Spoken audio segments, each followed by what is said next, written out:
we're going again. All right, so I think we're back now, Ryan. It's not the Loose Lugs podcast without a little bit of technical difficulties. Man. Hey, you know what? You know what we are? We're Kyle Butch's gas man right there. Couldn't get the fuel in the car. You know, it always happens, it seems, when we're recording, like a really good episode that we have planned out, like a better one than we normally have planned out, it always just turns to crap real quick. Yeah, what the hell is going on with that? Hey, this is it's just going to be a standard episode of the Loose Lugs podcast. Nothing really big happened. So and some good racing. When you listen to this on the either Podbean or iTunes later or Stitcher, you're going to notice, like, wow, this doesn't make sense. This just cuts off in the middle. I'm going to try to seam it as much as I can, and hopefully I get this right. But regardless, we were talking about AJ Allmendinger when the wet condition tires were put on and the windshield wiper was put on. And he just took off like a bat out of hell, man. He was gone. He never really ran. Oh, wow, that's going to be a tongue twister. Run in the rain before, even though he has the open wheel experience where they do run the rain tires and all that. He said when they were talking, NBC was talking to him after the stage win, he's like, yeah, I've never really run in the rain before, but hey, I like it. The rooster tails that were coming up off these cars when they went back. Oh, yeah. I'm like, anywhere from 8th on back, can't see a damn thing. No, not at all. Even if they have that windshield wiper blade going 100 mile an hour, man, you still won't be able to see. And hey, guess what? The Xfinity race, I'm glad they all ran the windshield wiper blade. The Cup race, yeah, we're going to dive into that. But man, the hydroplane, I'm surprised there was no more incidents with the rain there Saturday, because I remember Mid-Ohio when they did the rain, spinning, sliding off the track, all over the place. I mean, think about it, Ryan. The cameras that NBC uses in every sporting event uses them. It gives like a more lighter look to the track so you can see everything. Yes. So then you think about the actual look of the track after seeing what it looks like on TV, and it's 10 times worse than what it's showing. So exactly. Just continuing on with how I had the order set was Brad Keselowski got loose. He spun with 3 to go, trying to get it past Logano going into turn 1. But that rain, man, that NASCAR throws a red flag in there during that rain run, if that's what you want to call it. I don't know what happened because when I was flipping from my phone to the TV, it happened in that stretch. Yeah. So I missed what happened, but I thought I saw someone say something about cleaning up barrels on the track. Oh yeah, there was a wreck going into turn 1. They hit the tires that are right there, and they moved them back. So they had to get the tow truck in there, pull the car out, fix the barriers, and then by the time they were doing that, the sun was beating down on the track. Track got dry conditions. There was still a couple spots. So like Keselowski, like we said, he came in, got the slicks back on. He's like, enough with this rain tire. Went back out there. Then the stage ended, and then everybody went back in and got the slicks. So what I had heard was it seemed like that red flag took a little bit of an extra amount of time than what was needed really to clean it up. And it kind of felt like they were waiting for that track to dry out so this way they could have a better race. And this is just conspiracy. Yeah. I mean, you got to think, though, they're looking at every ounce of safety on the track, not only for the drivers, but for the spectators, the workers of the track. They got to make sure everybody is safe, because I don't know. It's always at Sonoma and there that you have the guys, the NASCAR officials, right by the track for like the local yellows and all that. Yeah. I understand why they took their time on it, but with the wet track, I don't know. I mean, like you said, there is conspiracy there. Yeah, I saw the conspiracy theory on Twitter after the race had already ended, and it struck me by surprise because I was like, well, where did I miss that at? You know, exactly. So I guess it could have been considered a conspiracy theory in a sense. It could have been, but hey, guess what? It still led to some great racing between teammates, Logano and Keselowski. Yeah, that finish was something special. I mean, we've had 3 weeks now where the finish of the Xfinity race has been awesome. Yeah, exactly. Amazing finish. Yeah, I mean, even though Logano, excuse me, had a big lead, but when Keselowski was right there, if they weren't teammates, I think he may have put the bumper to him. Honestly, that's why he spun.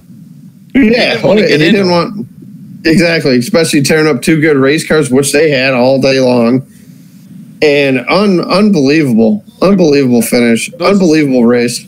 Those two guys, Brad Keselowski, Joey Logano, they dominated this race from lap one, and it was a clear cut who was going to win that race. It was either going to be the 22 or the 12. So if the rain would have stayed out, AJ Allmendinger would have won that race. No doubt about that, because everyone else is like fighting their cars and stuff through the corners, and Allmendinger just boop gone. There's two guys here in the top 5 that surprised me. Allgaier and Ryan Preece. Preece is not really known for a road racer, and Allgaier not really either. But man, and who did I take last week? I think you said Preece. I did say Preece. I did take Ryan Truex, who was doing good until the end, where he finished 18th. So this race started off a little funky because Tommy Joe Martin's his race ended on lap 3 when he got involved in a crash. It kind of sucks when and Joey Logano learned the next day. It kind of sucks when you bring a car all that way and it ends in the first 3 laps. You know? Yep. That's obviously not how you want your day to end. No, not at all. Or to start, for that matter. No, not at all. Justin Haley, Matt Tiff also got collected in a wreck there towards the end of this race, actually during the rain segment. Yeah, it was like near the ending of the rain segment, and then that's when the other car went into the tire barrier. Like right after that restart, there was like 5 or 6 laps left to go in that stage, and then that's when the red flag came out. Some guys came in to get the slicks, and then some guys kept the rain tires on. The unfortunate side of things was just the fact that was Haley's last race in the Xfinity Series so far this year. So yeah. For a guy who's had such solid runs when he's racing the Xfinity car this season, he was running up there again. Exactly. I don't know if you can hear it, but it just did a little lightning and some thunder rolls over here. You're going to get some Garth Brooks to do our theme song next week. I like the All That Remains version. I don't know if you've ever heard it. Anybody ever heard it? Good version. So your stage winners in this one, Ryan. First stage, Joey Logano. Second stage, the Dinger, AJ Allmendinger. And your race winner was Joey Logano. Your top 5, Joey Logano, AJ Allmendinger, Justin Allgaier, Ryan Preece, Eric Almirola. So notable finishers to talk about. 9th place, Christopher Bell. Not really known for his road course racing, but a solid top 10 run for someone who's not considered a road course racer by any means. 11th place, Tyler Reddick. Seems like he might have been able to turn a corner this weekend. Oh, yeah. 15th, Kaz Grala. Yeah, oh, yeah. There's another guy you didn't mention. 8th place, Ryan Reed, normally known for the restrictor plate. 8th place at a road course. I just leave Ryan Reed to you because I know you're going to tell me where he is every week. Maybe this week, next week. I don't know. I think it's like the last 3 weeks. I just put Ryan Reed down there on the Noble Finishers just to beat you to it. Yeah, he should. Your standings following Watkins Glen, Christopher Bell, Justin Allgaier, Ty Reddick, Cole Custer, Daniel Hemrick, Elliott Sadler, Brandon Jones, Ryan Truex, Austin Cindric, Matt Tiff, Ryan Reed, Ross Chastain, and your next race is at Mid-Ohio, another road course, this Saturday, 3 o'clock p.m. Eastern on NBCSN.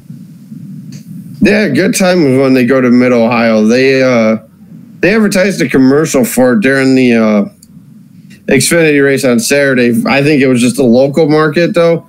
I guess they still have some good seats left, so if you guys want to, in the Mid-Ohio area, go check out the Xfinity race. I mean, what are your other alternatives? Watch Brown's training camp? Or you could do the Urban Meyer fiasco. It ain't paying to be an Ohio State fan this week. No, it's not. And, oh, man. If it was any other coach in this country, they would have been fired because it's Urban Meyer, and that's all that program cares about is winning. They're not going to do anything about it. A little slap on the wrist. OH. Oh, wait, hold on. OH. Sucks. I'll keep it PG or PG-13. I can't say what I want to say. Moving on, Ryan, to the race of the weekend. What? So, yeah, I knew you were getting right. I was going to say, you're going to start OH when your boy wins the race, a great race. Let's get into that. So, best race of the weekend, in my humble opinion. Okay, good, because Ryan was about ready to have 3 rants. The Monster Energy NASCAR Cup Series was at Watkins Glen, where Chase Elliott finally gets his first career win, and it has been a long time coming. Had Bill Elliott as his second spotter for the bus loop in that corner of the track. Or the bus loop, the bus stop. Interloop, whatever you want to call it. Carousel, or what was Junior calling it, man? He had some fun. Man, I tell you what, that man had some fun this weekend out there at the bus stop. I think it was Kelly Earnhardt had put on Twitter, his voice has to be hoarse today. Oh, man, he got, oh, man, they get through the turn good. I'm like, oh, man, I told Sarah yesterday, after lap 1, I'm like, man, he's having some fun out there. And Patrick in our YouTube chat just said Chase earned it, and there is no question about it. You know, I thought this was such a great race from start to finish, and it wasn't just because of the outcome of the race, which added to it, but this race to me was the most entertaining one I've watched this season. And that includes the 2 I went to. I would have to agree. I mean, you got to think, though, the very first lap, from lap 1 to lap 90, side-by-side racing, beating and banging. Yeah, granted, the thing that it really didn't bother me, but like when Chase and Truex hooked up, what was it? Eric Jones, like 20-some seconds back? Something like that? And actually, no, 10 seconds back, something like that. But those 2 right there had a great race, a great battle between first and second. And like we said, go ahead. I was just wanted to add to this with the Chase earned it. There's no doubt about it. When you lead 100, when you lead 52 laps of 90, which honestly, this race was way closer than that total states, because for a better part of 30 laps of that, it was running away from Truex. Oh yeah. Man, like, how about? Go ahead. Go ahead. No, go ahead. It's just, I'm watching this race and I see Chase jump out to that early 2-second lead in the final restart, and I'm like, oh my God, we might actually have this. We might actually have this. And then that interval number started shrinking and shrinking and shrinking, and then they show the distance between, and I'm like, oh no. I told Sarah too. I was telling Sarah too. I'm like, man, Truex is going to catch him. If he does catch him, is he going to put the bumper to him? To the whole big 3 conversation. Is he going to put the bumper to him? Truex raced him clean. They both raced clean with each other. I mean, I think if Truex had a little bit more fuel left in that car, he would have done something going into turn 7. I think he would have had a side-by-side finish. But ran out of gas. The bus stop there at the end killed Truex. What we thought. Would come into the white flag. Yep. We had thought. So then Truex regathers himself. I think the lead stretched out to what was it? Another second? I think it was. Yeah, until turn 1. 1.3 was the lead. And then turn 1 happens. And Chase overruns or overdrives the corner, has to slap it out of gear just to keep it straight. Yep. Somehow gathers it to get back in front of Truex. Or to stay in front of Truex, I should say. Yep. 9 times out of 10, somebody spins that car out in turn 1. Always at Watkins Glen. I don't know what it is about turn 1. I don't know if it's because you're carrying so much speed to that right-hander. You got to slow way down. Unbelievable piece of driving right there to keep the lead, come across that checkered flag first and get that first win. And, Truex almost spun himself out there, too, when he tried to get around Chase. So, it was like, oh, now's my chance. Yep. Well, there was go ahead. It was such a great battle at the end, and it's a shame that Truex had to run out of gas, because that coming to the line right there, had he had more in the tank, you might have seen one of your closest finishes of the year. Oh yeah, definitely. It would have been coming right down to it. What did he lose it? Ran out of gas going into 6, maybe 7, and you see him tail off a little. I still think he finished second because of the gap those two put on everybody. So, and that was the thing. I should have. Eric Jones, they came over his radio and said, "Listen, bud, need you to save here because if one of those two run out, or if both of them run out, this is your race to win, and I need you to save here." So, yeah, it was just let's go ahead. The battle between Truex and Chase, clean racing, hard racing, like Patrick just said, who's a big Martin Truex Jr. fan himself. There's no better way to get a win. Exactly. You pass Kyle Busch under green. Exactly. And you hold off the defending champion, who had won the last 2 road course races. Yeah, Sonoma and Watkins Glen last year. Yep. So it was awesome. Speaking of Martin Truex Jr., I forgot to tell you, but part of the ticket package, we got a Q&A with Martin Truex Jr. So it'd be pretty cool to see. Like a media tent, stuff like that. It's going to be pretty cool to check that out. Yeah, that's going to be fun for you guys. Sorry, I forgot to mention that earlier. So, and if it seems like we're being a little bit impartial this week or biased towards one driver, like I posted on Twitter earlier, we're fans first, podcasters second. Exactly. But let's talk about early in the race, like when they dropped that green flag. Very aggressive driving from all 37 drivers. Logano, back end of Kyle Larson, slides off into the gravel pit right under Jeff Burton. He had a lot of cars over by him this weekend, Jeff Burton. Yeah, he did. You know, on the first lap, when you saw the way that Kyle and Hamlin were racing each other, I thought they were both just going to take each other out there. I thought they did too. They tried to, because there was one point where they were both sideways a little bit. Oh, man. That was hard racing all the way around. But then, so Logano gets his damage, comes to pit road, goes right behind the wall, out of the race. And I know it was one of the other podcasts that said, you remember what podcast it was, AJ? Was it the Lap Traffic or was it PETM? It asked if Joey Logano get screwed. That was me who asked that. Oh, it was you asked that to everybody. I knew it was a podcast. I was at. I only read in small doses. But I think he did. I got a little bit of a rant here.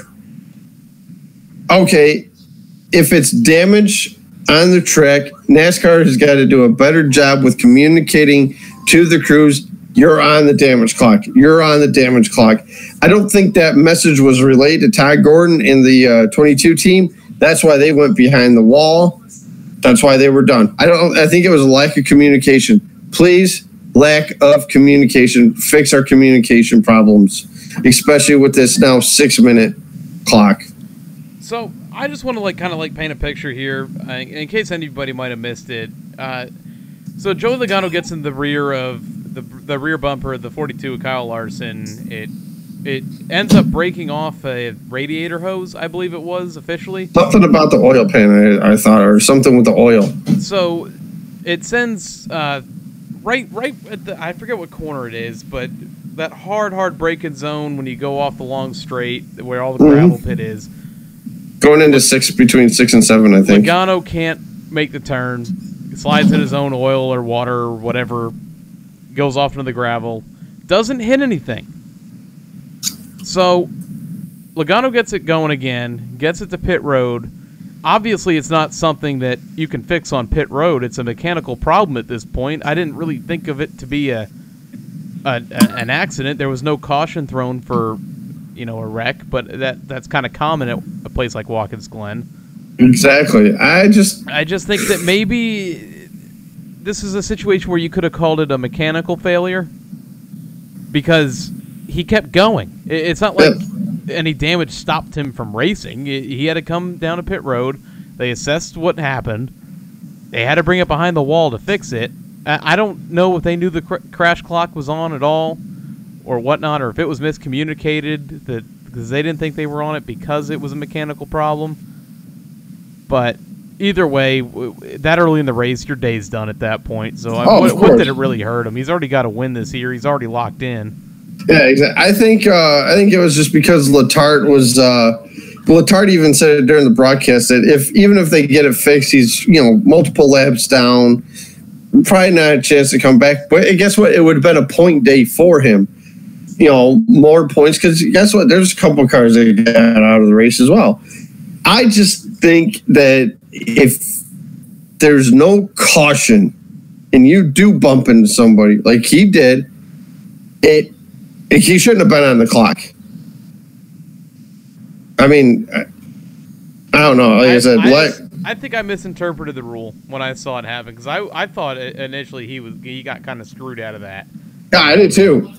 Granted, yeah, he did run into the back of Larson. That's considered contact on the track. But for them not to, I don't think the official even said, "Hey, you guys are on the crash clock." No, right? Come on, communicate. Yeah, and maybe it was communicated, Ryan. Maybe we're not getting the whole story. I mean, that's a completely other thing. I do like what Logano said in his interview. I don't know if you heard it. These cars are more fragile than an Indy car. He said maybe we should drive Indy cars around this place because then maybe, who knows? Maybe we stay off each other a little bit more. Exactly. Ah, man. So. Like I said, I don't know. Yeah, I could. Maybe there's something we're not, like you said. Maybe there's something we're not getting. The whole race though, as a whole, was just great. Oh yeah, great had battles. Its controversy too. It was awesome. Let's talk about the pit road issues we had, Brian, later on in the race after the first two stages. Quite a bit of pit road issues. So. What brings out the caution with 37 to go, Matt DiBenedetto, it looked like the entire engine grenaded right on the straightaway.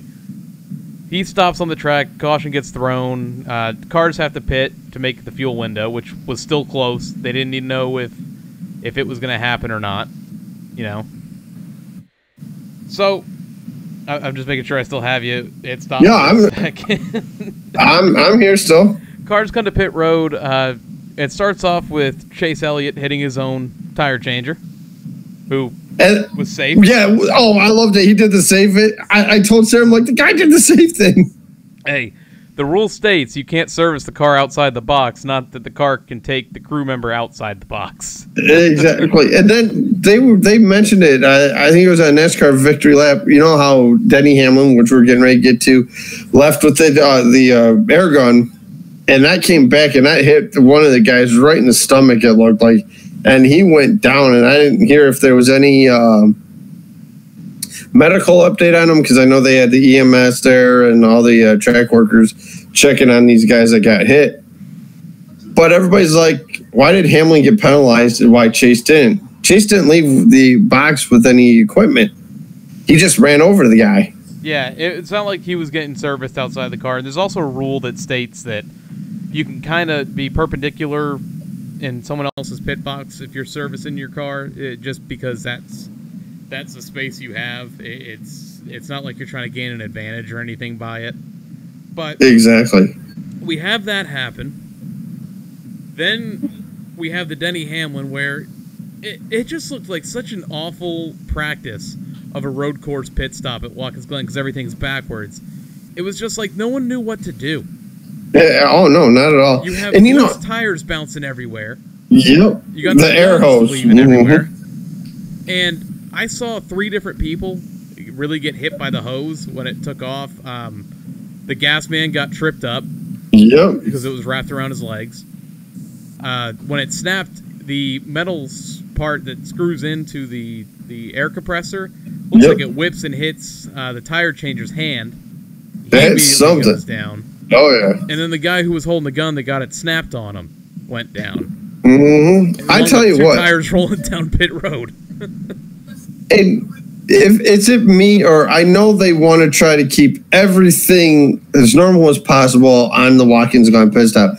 That's why I don't know if you notice when some of these cars are going in, they're doing the passenger side first, then going around to the driver's side, which is on the outside of pit road. I think NASCAR needs to put something into place saying no matter what it is, you have to do the closest to pit road first, then come around to the pit wall to do your pit stop. Well, I mean, it's a little bit different if you're only doing a 2-tire stop naturally. Oh, yeah, okay, yeah, unless you're doing 2-tire stops, then all right. But if you're doing... Go ahead. It's just... It comes down to practice during the week, Ryan, and it's coming from a team that's had a lot of struggles this year, both on pit road and on the racetrack. Something's got to change there at Gibbs, because that pit crew has lost it. Let me backtrack a little bit. His pit crew hasn't necessarily lost him races. This was a really good opportunity for Denny Hamlin to win this weekend. Yes, it was. And his crew kind of costed him a little bit. They were normally one of the best crews, too. Countless speeding penalties on the year, which is not his pit crew's fault. That comes down to the driver. That's driver. I mean, there's been a lot of 16, 17-second stops on that crew this season. A lot more than I'm used to seeing. Well, we're used to seeing 12, 13-second stops from that crew. Well, I'm saying, especially with the change, you don't normally see it, but that's still a really long pit stop for what we have now in place. Oh, of course. I think the last pit stop, Chase had a 13.9 pit stop, and the 18 had a 14.1 or something like that. Yeah, and then plus he had to come back to pit road because they didn't get all the fuel in the car. So I was just about to get to it. Then on the pace laps, radio into Kyle Busch, and you hear, "Hey, we need you to either come back down pit road or run a couple laps and then come back down. Either way, we're out of this one." And Kyle naturally, what happened? Turns out that the hatch or the breather on the fuel tank, something like that, when they engaged it, so they only got a couple gallons of fuel into it.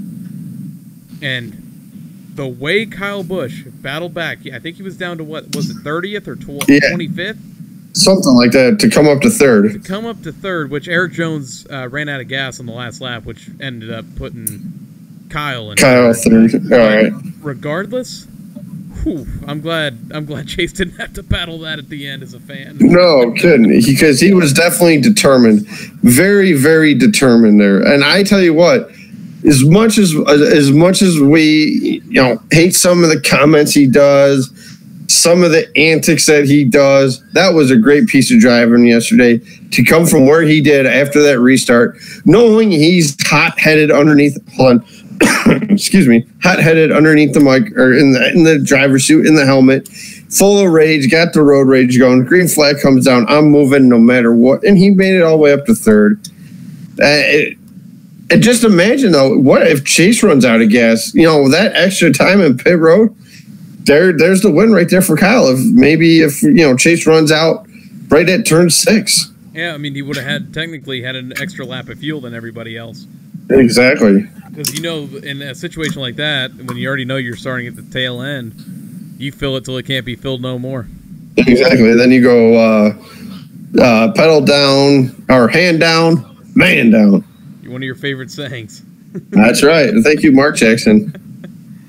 So, after the race, Kyle Busch getting interviewed, naturally, displeased with what had just happened. Yeah. But he said a quote that it stuck with me, and it should echo through the garage area for the Hendrick cars, and especially the 9 team. Echo. His quote was, "Thought we had about the same car, if not a tick better than the 9. I'm telling you what, Hendrick, Chevy, is this a sign of that turn being made, going back into Chevy and Hendrick's way? Or is it just the 9 car being consistent like it's been all year?" The big test is this weekend at a high-speed track at Michigan.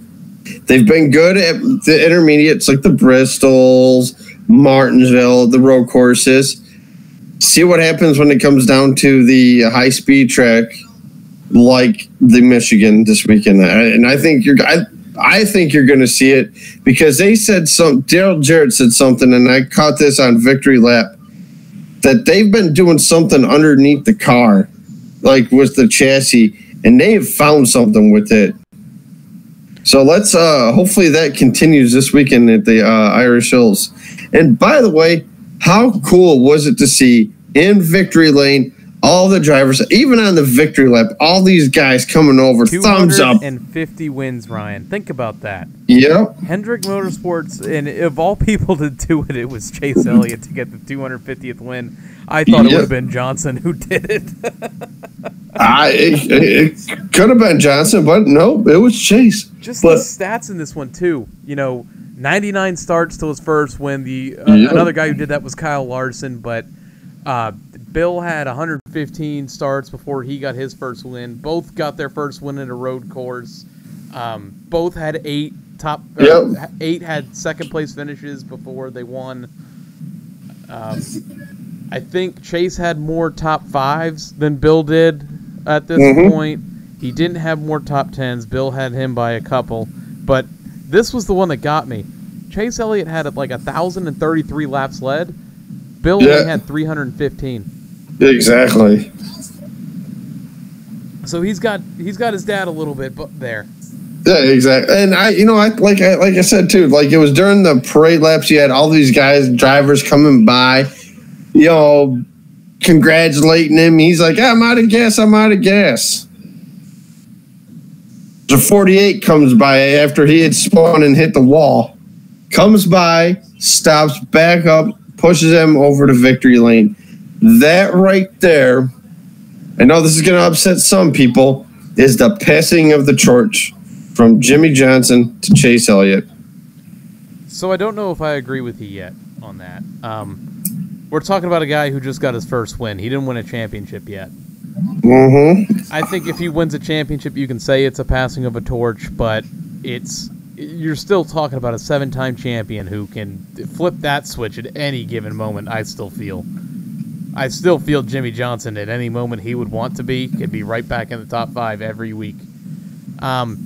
It's time for him to start showing it then. So it's great how close him and the 48 and 9 teams have become. They're always sharing data every weekend. They usually are right next to each other in the garage area. And Hendrick as a whole right now is just... I just think that pays dividends for the entire team. And I tell you what, like you said, I think the Hendrick guys now, they found that speed. Byron, top 10? Bowman, I think, if I'm not mistaken, I thought he was top 15, maybe? 14th, yes. Yes, so top 15. They're finding speed right now. We want to talk about teammates and teamwork here. When Johnson hits the wall, I heard this play over the scanner sounds after the race. You hear Canal say, get to pit road, get to pit road, get back to pit road, get back to pit road. We can't ruin this race for the 9. Yep. That is teamwork. That is so much teamwork right there. I love it. And this is the first I've heard of that, but that's awesome right there to see it. Okay, if it's Martin Truex Jr. leading in the 9th and 2nd. If the 48 comes down. Yeah, it's like, you stay out there. Hendrick to get 250 wins, it doesn't come as a shock. Maybe this season it comes as a shock because they've just been so below the bar all season long. But once you started seeing the 9 car, the 48 start running the top 10 again for the last 3 weeks, Elliott getting the last 3 weeks a stage win, and then winning today, it's kind of come full circle. You saw that team heading in the right direction. And personally, as a fan, and how we do this every week, you see so many things change with momentum and all that. I think now, as I've been saying since 2016, once that kid gets 1 win, he's going to get a bunch of them. And I think it might start this weekend in Michigan. How cool would that be? You got one on me, that's for sure. Oh, yeah. And then even the 24 team, the 24 and 88, they're showing speed now. Right off the truck, Hendrick was fast this weekend. Yeah, Byron was 3rd or 4th in the second practice. And go ahead. No, that is good to see. I hope we continue to see it. I sent you a message on Saturday, Ryan, when practice started that you said Hendrick had good speed or something along those lines, and I told you, I was watching first practice. The 9 was 15th. I flipped to the leaderboard during the second practice and saw that he was down 15th, 19th range. And I'm like, what the hell? I opened up the practice sheets again towards the end of practice, and I saw that the 9 car was P1. I was like, what? Yep. Yeah, and then, like I said, Byron was 3rd or 4th, and then Bowman had struggles, but when the race came down to the race, got a top 15 finish. Bowman right now is doing what he needs to do to keep that last playoff spot, because right now, if they're from 17 on down, I don't think any of those guys are going to win a race. I'm pulling for Byron to win this weekend. So it might be a stretch saying this, Ryan. Do all 4 Hendrick drivers get in the playoffs? No. I think Byron's going to be the odd man out. Yeah, Byron's going to be the odd man out right now just because it's a rookie. It's his first time. He's only 20 years old. And that's something people have yet to take into granted with this kid. He's 20 years old. People are like they were announcing it yesterday in the race. Has he moved up too soon? Has he moved up too soon? No. He's ready. The kid's ready. The kid's got talent. I tell you who's sitting in the corner going like this in the garage area of the Xfinity Series. Christopher Bell. Oh, yeah. Every week that 11 struggles, you know he's just sitting there going, "Oh, my turn." Yep, it's a coming very, very soon. The last thing I wanted to say, and then when we get to, I wanted to just say one more thing about the Chase Elliott win was, he ran a perfect last 25 laps. Oh yeah, and even with the bobble that he had when it looked like everyone was going to start saying, "Oh, we choked it away again," no, he stayed in front.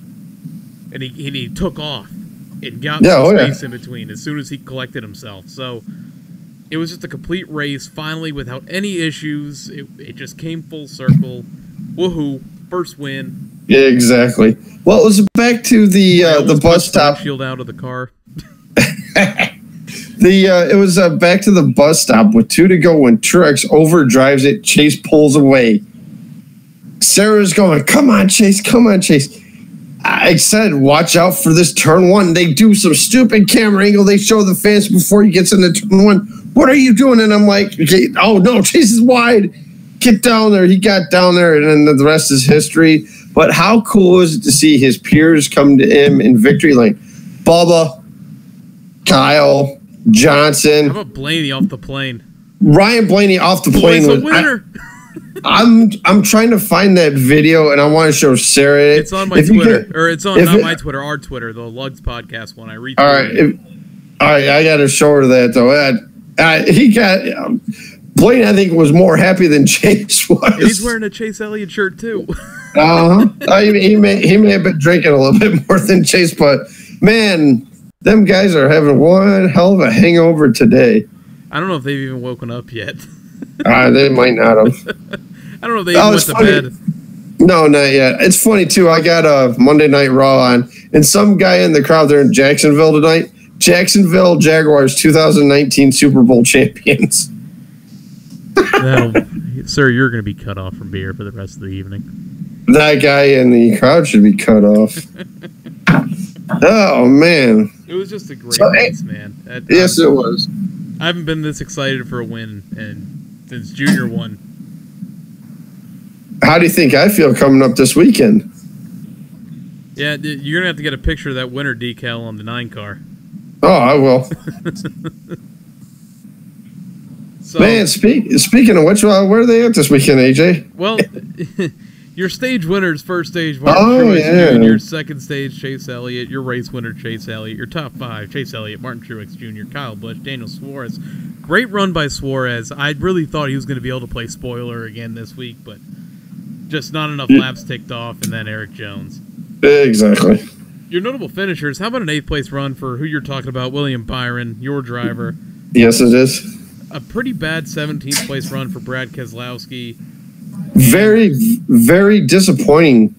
Very disappointing. It's such a great car on Saturday, and then it just went to Sunday, and it all went to hell. Yeah, I mean, he runs great at Watkins Glen.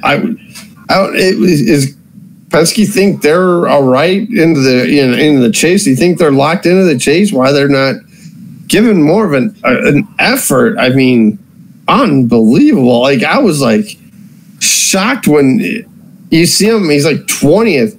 The highest up, I think he was 8th. And then he dropped back to where he finished 17th. Yeah. That team needs to get their head on straight, if you catch my drift.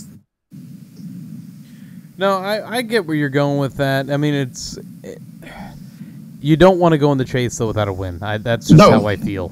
And I felt that way since it's all been implemented. You don't want to just get in on points. You want a couple wins to go with it. Because this way you're up there. And when we get to the standings, you'll hear it, because I'm going to mention it when we talk about the standings, how important wins are. Yeah, oh yeah. Your last notable finisher, 30th place, was Jimmy Johnson, where he ended up. But here's what I'm talking about with the standings. And it's a big shakeup. Kyle Busch, Kevin Harvick, Martin Truex Jr., Clint Bowyer, moving up from 14th. Chase Elliott to 5th. That's how important wins are. Oh, yeah. Joey Logano, Eric Jones, Austin Dillon, Kurt Busch, Brad Keselowski, Kyle Larson, Denny Hamlin, Ryan Blaney, Eric Almirola, Jimmy Johnson, and Alex Bowman. Bowman's what now, 63? He's 63 to the good. He didn't lose any this past week at Watkins. He lost 2 points. I mean, yeah. 2 points. 2 points is better than losing 20 points, 30 4 points. races to go before we get to Las Vegas. Michigan, Bristol. I'm trying to get to here. Indy's the last race. I know that. Hold on, I'll get to you right now. I'm loading her up as we speak. So you got Michigan, Bristol, Darlington is the other track we forgot. For the throwback week. Yep, the Southern 500. And then you got Indy, which... oh, boy. That could really change up the standings. That could.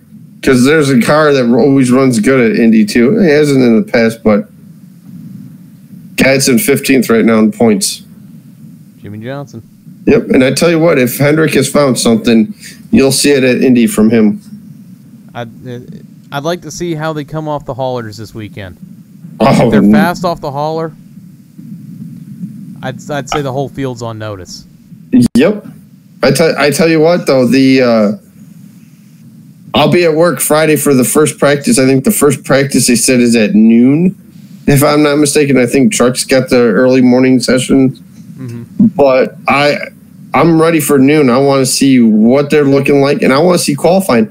And I'm calling it right now. Kurt Busch, I think it was 2:12. I think he qualified. I think they're going to qualify faster than that this race. You think they're going to what? They're going to qualify faster than what they did in June in this race in August. I think they're going to annihilate the record there. Your next race, Michigan, Sunday, 2:30 p.m. Eastern on NBCSN, and just Truck Series. Their next race is also Michigan, Saturday, 1 o'clock p.m. Eastern on FS1. But does Clint Bowyer get the win without the rain-shortened race? If he brings the same car, he's got a good shot. I think if that race doesn't even, remotely anywhere near weather, I still think Bowyer wins. I thought him and Harvick both had those 2 great cars dialed in. I thought so, too. I really did. That does it for Gas and Go this week. I think I said tire rub earlier. And I think I played the wrong sound effect. I meant to say Gas and Go. Well, now we got the news segment. Yep, I wrote down tire rub twice on my paper. I'm pretty sure. Uh-oh. It's been the last 2 days have been rolled into one. Yeah, I put tire rub down on both. So we're just gonna play the Gas and Go sound effect for tire rub. So, news of the week. Here we go. All right.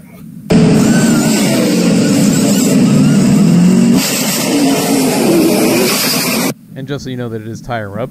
Left side. Pull this left fender out, left side. Between technical difficulties and everything going on this week, and it just my mind being boggled all over the place. Some news of the week here. We got a little bit of breaking news before we went live today, Ryan. Yes, we did.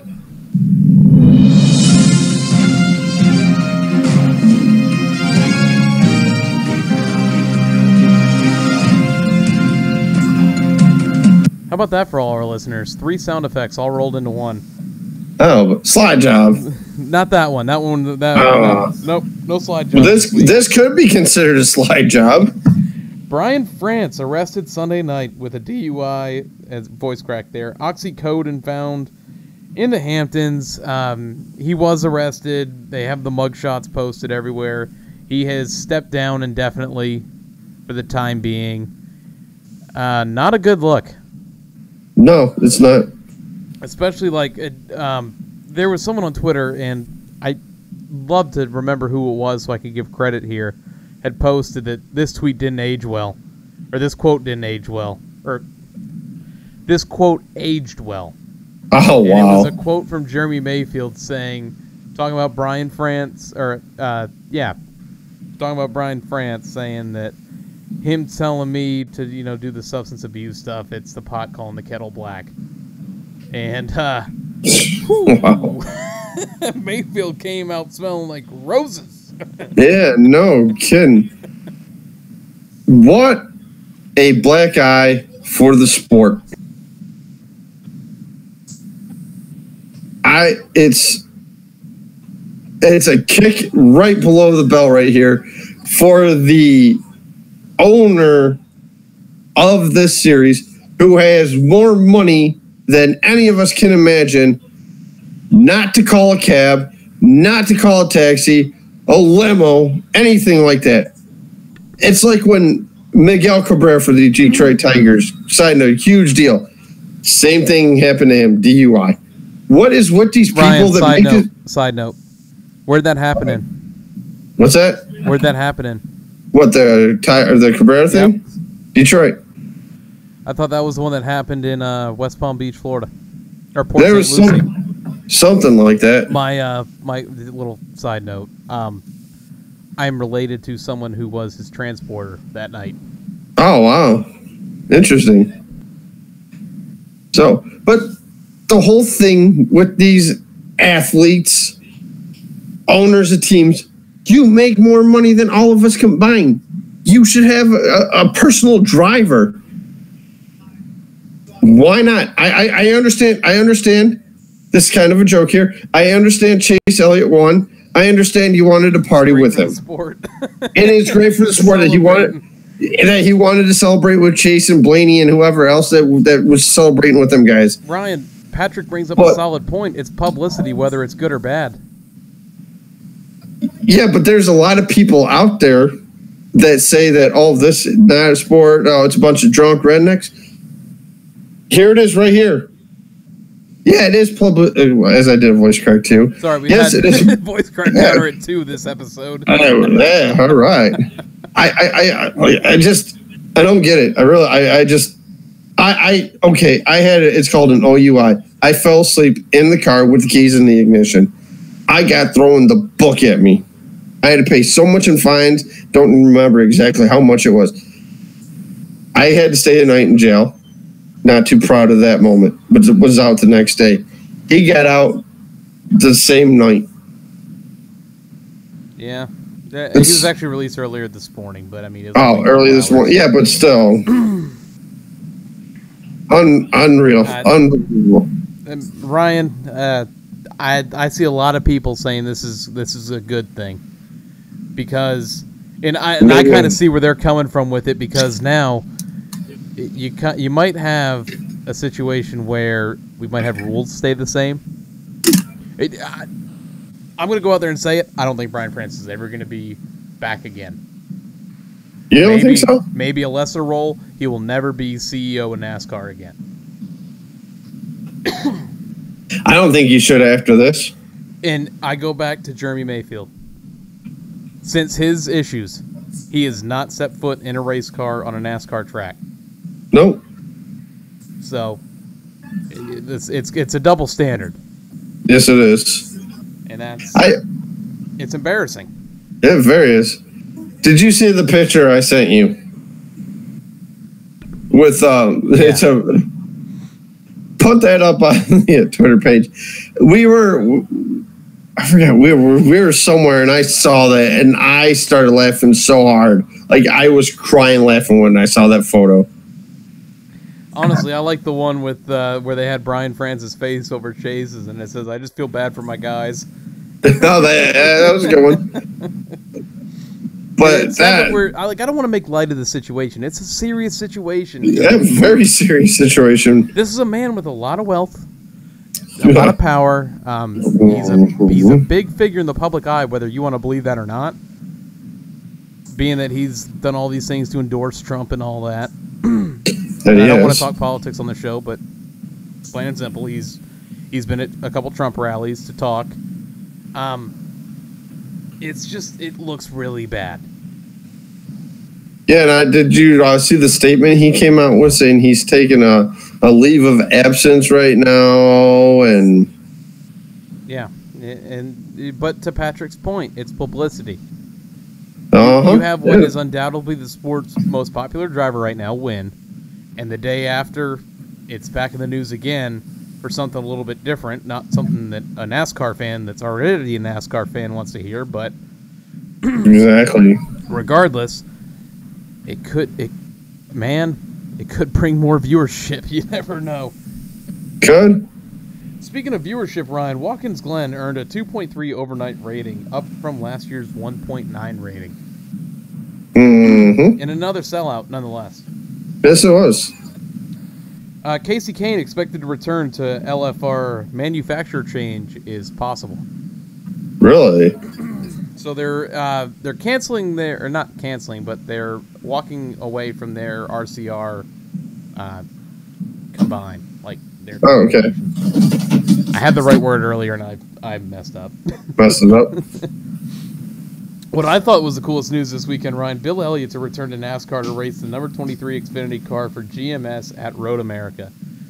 Awesome to see. I know him and Evernham doing some road racing a lot lately. I mean, he's not in the NASCAR eye right now, but how cool is that to see? One of my favorites growing up. Loved watching him race out at MIS in the 94 McDonald's car, even when he went to Dodge, and that was so cool to hear that. 62 years old, man, still can drive a car.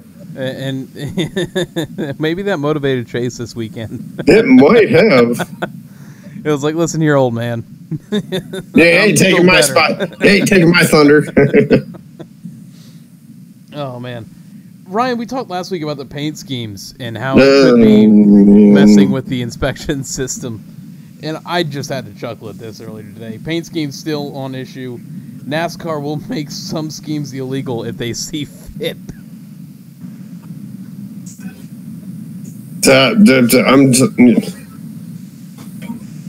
You didn't think of thinking about this before the season started? well, here's my thing.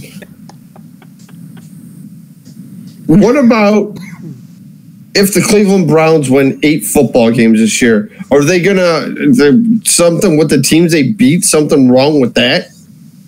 Maybe it's the color of their uniforms, why the Browns won these games, because their orange is too bright of an orange or something. How ridiculous is this? I love how you get so mad about it. It's just, who wrote this? Well, is WWE taking credit for NASCAR stuff now? Oh, your paint scheme's messing up our new system we have. The thing is, Ryan, is it goes a little bit more in depth. Like there was a sample image shown. I think it was off of Chris Buescher's car or AJ Allmendinger's car, one of the two. But their paint scheme, where the corners of the fenders meet with the rear bumper, all right, it's completely black trim all the way down, and then it just stops. So it might be a situation where the laser can't pick it up. Well, you know what? If the laser can't pick it up, you go back to your old method. Harry Hogg puts the over the car, the outline of the car. Hey, you're good. Get out there. Yeah. So. All right. Is there any more news? Just grinds my gears. Yes, Hendrick Motorsports and Alex Bowman extend to 2020 with Nationwide. Just a small tidbit there. Yep. Good for Alex. Good for Alex. Yes, sir. Yes, sir. Indeed. You got to think of the car everybody knows the car he took over, the driver who he replaced. So for them to do what they did for him, awesome to see. And you know, when Junior went out with a concussion, they welcomed Alex with open arms. Of course they did. When he filled in, and it's a partnership that's continuing to grow. He does a lot of stuff still for Nationwide Children's and the little pet fundraisers they do, which is great. Yeah, when he was here in Michigan a couple weeks ago, he was promoting the race, and then nationwide, he had a lot of the Nationwide kids out there. And plus, it was a pet adoption out there, too. So he was out there, you know, enjoying time with the fans and all that. Pictures on Twitter, Facebook, signing stuff, pictures with everybody, just interacting with everybody. That's cool to see right there. Yes, sir. Yes, sir, indeed. All right, let's get into some social media, Ryan. This is where I ramble like an idiot for 2 minutes. 2.5. We are up to 662 downloads on Podbean, iTunes, and Stitcher. 231 followers on Twitter, 58 likes on Facebook, 19 subscribers on YouTube. A couple new follower shoutouts this week, and we're also working on a giveaway for 300 followers on Twitter. We haven't figured out what it is yet, but we're going to work on it a little bit in the next couple weeks, and we'll let you know as soon as we figure out what it's going to be. We have Roberto at LoveNASCAR_10. We have Bill Steinbach at Bill_Steiny3. We have Chris at FLA Trojans. We have Hitting the Apron at Hitting the Apron. And DMIC Media at DMIC Media. Thanks for the follows, and if you guys want to go check them out, go right ahead, give them a follow, help them out. Podcast shoutouts this week include the Lap Traffic Podcast, the PTM Podcast, the My Opinion Therefore Fact Podcast, the All Turns No Breaks Podcast, the Bump and Run Podcast, and Creditcast, 3 Wide Podcast, the NASCAR Opinion, the Final Lap Weekly, the Side Draft Podcast, and some places you can find us. iTunes, Podbean, Stitcher, YouTube, the Loose Lugs Podcast. Make sure you subscribe, follow, turn on your notification bells. This way you know every time we upload new content. On Twitter, we are at Lugs Podcast. You can tweet with us about the show using the hashtag LugsPod. On Facebook, in your search bar, we are the Loose Lugs Podcast. Give us a thumbs up on there. Our personals, myself, Grey Goose F150 on Twitter, and Ryan. Our Rancola 88. Ryan. Yes. You had to narrow down some rants this week to only a couple, because I know you had several. Well, I did get into the France issue and the Joey Logano issue on pit road. All right. Well, Ryan, what do you have for us now? What do I have for you now, AJ? Well, let's see, guys. And this is, I know you have this issue out at Daytona. That is issues with your cell phones at racetracks. Here you go again. Yeah, here we go again. I don't think I've ever ranted about this right before. You guys can quote me if I'm wrong, but the service, ever since it's no longer Sprint. When it was Sprint, oh man, how cool was that? I'm talking to my dad as they're doing pace laps, getting ready to throw the green flag. I got people on, the Facebook live time. Hey, look at this, guys, they're getting ready to go green. Not no more. There was a thing at Daytona. It was Junior, Rutledge Wood, and they had Denny Hamlin, Stenhouse, Bubba. Rutledge asked the drivers, what do you want to see at the tracks? One of them said more fan interactions. The other said better cell service at the tracks. I agree 110%. When I'm in my parking spot, my service is fine. I get up to the track where I'm like, oh, cool, we got all these radios here, all this, antennas to broadcast this race, worldwide, everybody. No bars. No bars. Please fix your cell phone issues at the racetrack. Everybody nowadays owns a cell phone. I don't know any household that owns a regular house phone. AJ, do you guys own a house phone? No. Okay. We do not own a house phone. Our cable company tried to sell us a deal that had a house phone. We're like, we would never use it. We have our cell phones. We pay a lot of money for them. Please fix your towers. AJ, like I said, I know you've had issues with it at Daytona. Not this time. It was better. Well, surprisingly, it was better. But I'm hoping this weekend out at Michigan, I know Michigan's in not really the boonies, but it's in a secluded area, which it is. Please fix the service. Any more rants? No, because when I was at Bristol, perfect service, everything. Kentucky was pretty good too. I didn't have a cell phone when I went to Charlotte. No one. So, but no, please, that's all we ask for is to, because like the tweet up, I missed the tweet up in June because of my terrible service out there. It's frustrating, man, when you pay all that money to go somewhere and you'd like to share the experience with other people who can't make it, so you try to post stuff to Facebook, Twitter, call people, send text messages, and you can't because you don't have any service. And it's supposed to be like, oh, we got the best service of any racetrack around, and it's like, oh, no, you don't. Yeah, exactly. Credit to Daytona, they fixed it this year. Or for in June, 400. Yeah, wasn't it in June you were going to give me for the Twitter page where I would have been in charge of the Twitter page? I'm like, I don't get no service out there, and I knew it going out there. I'm not going to get hardly any service out there, which I got service when we got to the check in the parking spot. We get up near the check, nothing. It just sucks. It really does. I mean, it's like, I want to, go Facebook Live during pace laps. Maybe get the green flag lap in there. It just, God, it's just irritating. You know what really grinds my gears? Watching Mojo Raleigh wrestle. Oh, man. Is that it for the rants this week, Ryan? Yeah, it is for the rants, so. All right, let's get into the white flag. I think that's a pretty good rant. In line with you, coming to the white. Only two. All right, white flag is where we're going to do our predictions for Mid-Ohio for the Xfinity Series and Michigan for the Trucks and Cup, including our sleepers for the Cup Series. Ryan, you already saw my picks when I sent you the show sheet this week, so I'm going to let you go first, seeing as how you should be different from mine. Yeah. And for the Trucks, oh, man, give me Ben Rhodes. Going to take Ben Rhodes in the 41 car. Yeah. Carolina Nut car this week? I hope so. That's a cool-looking truck. And you might be out there for it.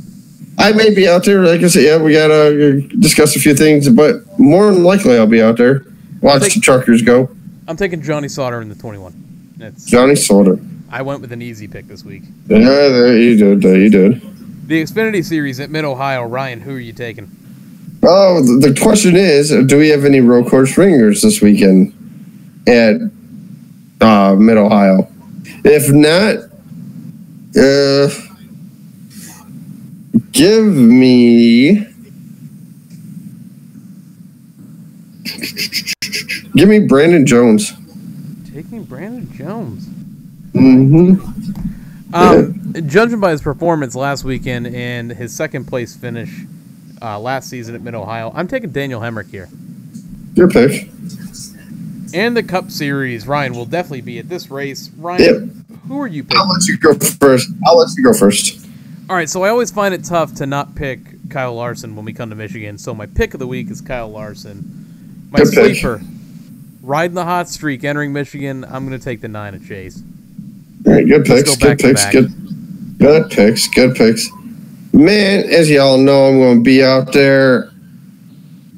My buddy's a big Toyota fan. I'm going with. He's a big Kyle Busch fan. I do not want to see that, nor do I want to see Hamlin.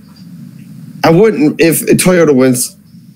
I'm picking the 78 at Truex. I think he gets it done. Well, Patrick's going to like that pick. I know Patrick's going to like that pick. Like I said, we are doing the Q&A with him. And when he was on Wednesday with Dale on this past week, he had a Mackinac Island shirt on, which is cool, which is up in northern Michigan. So we got to represent that. And my dark horse, my sleeper, because I'm a fan of his, and I'd be out there, like to see that first one. Give me the 24. Take him the 24. I think in June they were running good. They were in the top 10. Late pit stop, then the rain came. He ended up finishing 14th or 15th. Wow. Okay. But I think one of the big three get it done this weekend. I think Truex is the guy's going to get it done, I think, unfortunately. Oh, it's not unfortunate. Not unfortunately, but I'm just saying, I don't like seeing Toyota win. Well, that's always how you've been since I came into the sport. Yeah, you've seen a Toyota win. I have. I've seen twice. I've seen too many of them win. So I mean, well, Ryan, what a great show this was. It was off the rails a little bit because of my head being all over the place. Well, and the little hiccup during the Awesome Bill from Dawsonville and Awesome Chase, who finally won a race. Yeah, that's right. That's right. So it's time to sign off on the show this week. It was a fun one. Ryan, you will see everybody at the track, so why don't you hit them with it? Guys, I hope to see you all out at the track this weekend. If you are going out there this weekend to Michigan International Speedway, shoot me a message on Twitter. Let me know where you're sitting, what time you guys are getting out there. I'll be in section 42. We're going to be high up, about 30 rows up. And it's funny, too, because the tickets are 10 and 11. And my buddy Ryan's like, I'll take seat 11 for you. And I'm like, good, because I wasn't going to take it anyway. So it's an inside joke him and I have. He knows I don't like any of the Gibbs guys. But, guys, I hope everybody has a great rest of the week. A couple days, I'll be seeing you guys all at Michigan International Speedway. So I'll see you at the track. Everyone have a good time this weekend. Ryan, you especially have a great time at the track this weekend. I definitely will. Special thanks goes out to Tony, Patrick for joining us in our chat this week. To everyone else who tuned in live, thank you. Anyone listening right now on Podbean, iTunes, and Stitcher, thank you so much for tuning in to us. Chase 911, woohoo! From my end. Let's hope he can ride that into Michigan. Have a fun, fast weekend in Michigan, everybody.